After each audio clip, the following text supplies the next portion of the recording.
Can you remember when Nadine Dorries would go on air and say something outrageous, then crumble the second that she was asked a basic follow-up question? Just recently, in the last 24 hours. Why? Why are you asking me that question?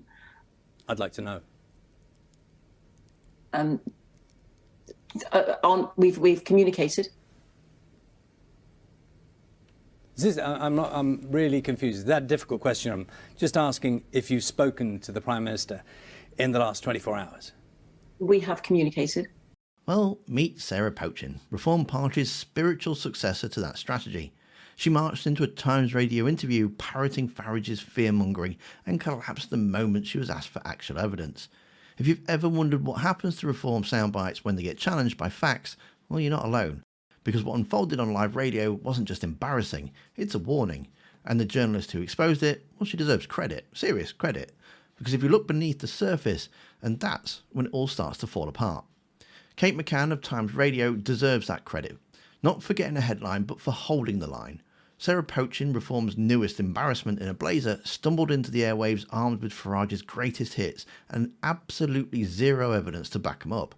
She parroted conspiracy, smeared Afghan refugees, and then, when asked calmly and repeatedly for a shred of proof, she folded like a cheap leaflet in the rain. McCann did what so many others won't. She pushed back, patiently, firmly, and with facts over and over again. She didn't let Poachin wriggle out of, "I've made my position clear." She didn't allow vague Daily Mail references to pass for policy. She held her accountable, on numbers, on evidence, and the damage these baseless claims to do to real people. And this is exactly what Ed Davey was warning about. When Reform's rhetoric gets tested, when no longer is just pub politics and Facebook memes, it crumbles. Because underneath the slogans and the dog whistles and all the culture war tantrums, there's no serious thinking here, it's all just noise. The moment they face actual scrutiny, whether it's on how they'll govern or the evidence they have, Reform MPs collapse under their own talking points, and it's dangerous. Because when you're making accusations as serious as Poachin did, without facts, you're not defending the British public, you're insulting them. You're stirring fear and hate and not offering solutions. So kudos to Kate McCann. We need more journalists like this, who treat political interviews like a search for the truth and not a stage for spin. And if Reform UK Limited can't survive 5 minutes of factual questioning, maybe they're not ready to run a country. Was the government right, do you think, to bring Afghan nationals here, those who helped to serve our country? Do you agree with that in principle? What I agree with, and I've been very clear on my position on this, is that there were 1,000 to 1,500 Afghan special forces, Afghan interpreters that fought alongside and supported our British soldiers.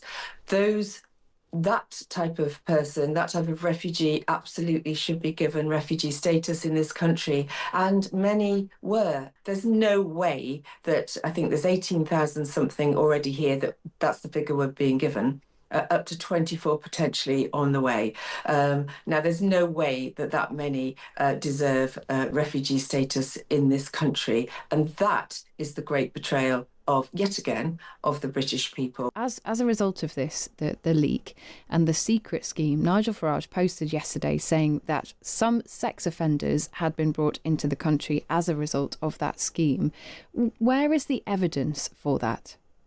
Well, I don't think there's any doubt whatsoever that there is hardcore evidence that this particular group, this particular culture, Afghan men, have a much lower regard for raping women than a white British cohort of men. Well, hang on. I think. Hang on. No, Sarah. That's fine, and I would like you to answer it. But what I don't want to do, because I want to be very careful here, I don't want to conflate two different things. What Nigel Farage said in a video is that amongst the number, and he's talking about the number of people who were brought here on the secret scheme, and I'm quoting now from the video, amongst the number that have come are convicted sex offenders. I am not, I promise you, making any of this up. We decided that 25,000 of the 100,000 should come to the United Kingdom. Amongst the number that have come are convicted sex offenders. I am not, I promise you, making any of this up. So I'm not talking about broader figures, which people often cite about the way that people feel in certain countries and about sexual assaults and attitudes to women. I'm talking specifically about this group of people. Where is the evidence that there are sex offenders in that number? Well, the article published by the Daily Mail on the 15th clearly made that statement. John Healey himself has made admissions to this effect. No, he hasn't. Yes. We asked the Defence Secretary yesterday on the programme. He said no. He said there were no people with known sexual convictions that were admitted as part of this scheme. The Times has done the same research, found that one person on that list did have some previous concerns. They were not allowed to come to this country. What John Healey said yesterday was that he couldn't account for people's behaviour after they arrive here.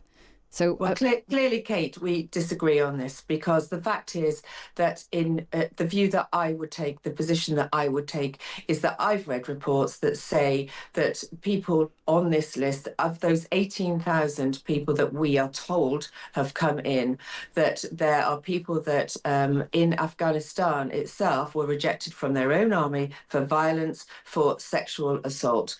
Now, you can skirt around the issues. You can say that Nigel Farage is making spurious claims.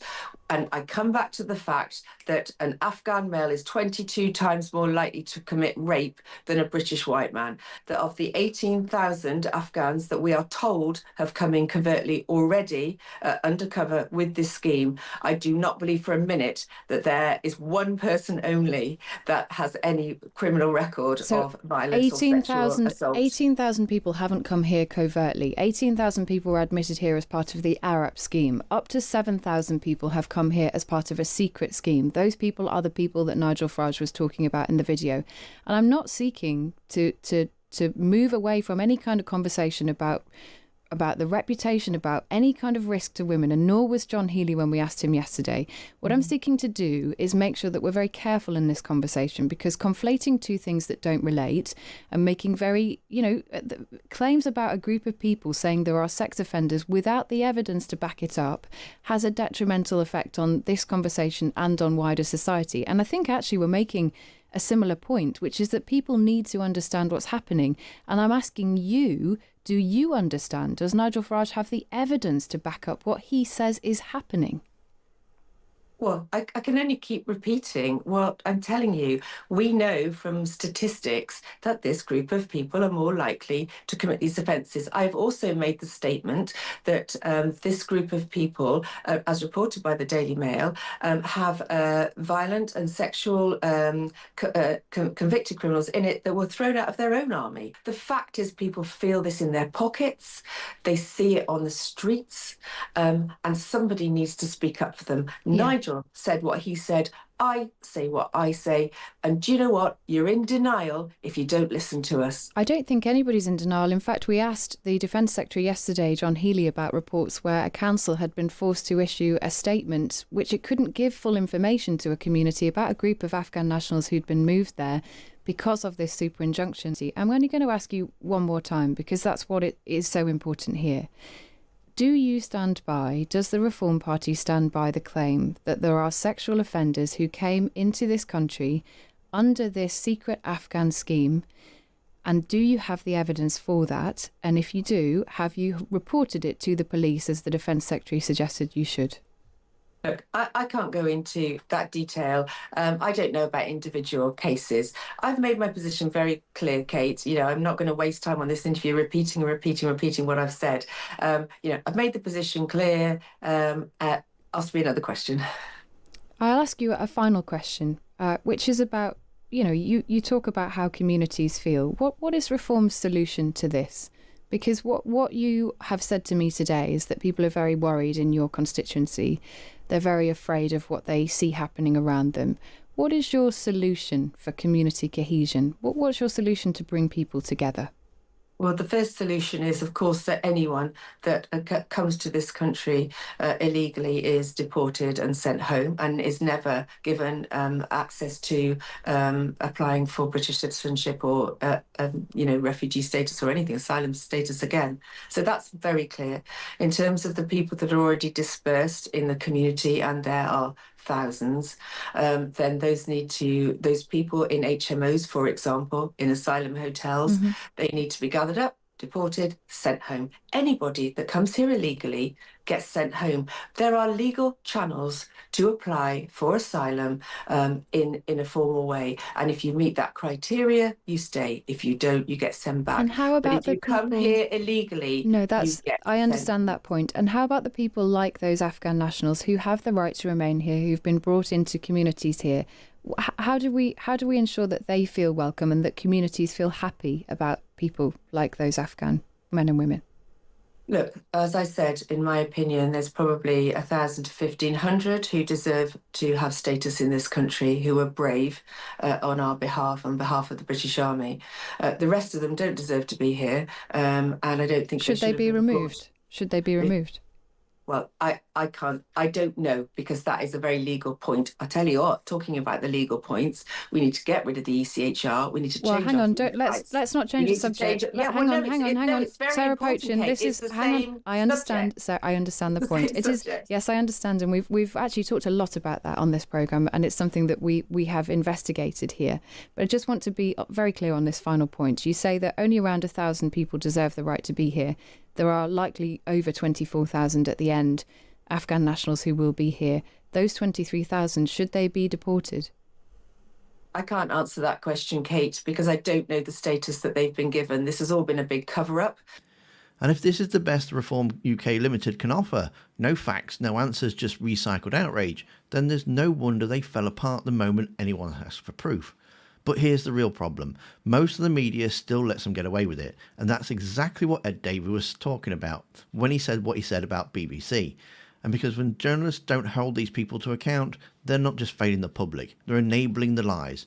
And it's about time that someone called them out for it, which you can see Ed Davey doing in the video that's on screen now. Thanks for watching. Don't forget to hit that like button, and I'll see you next time.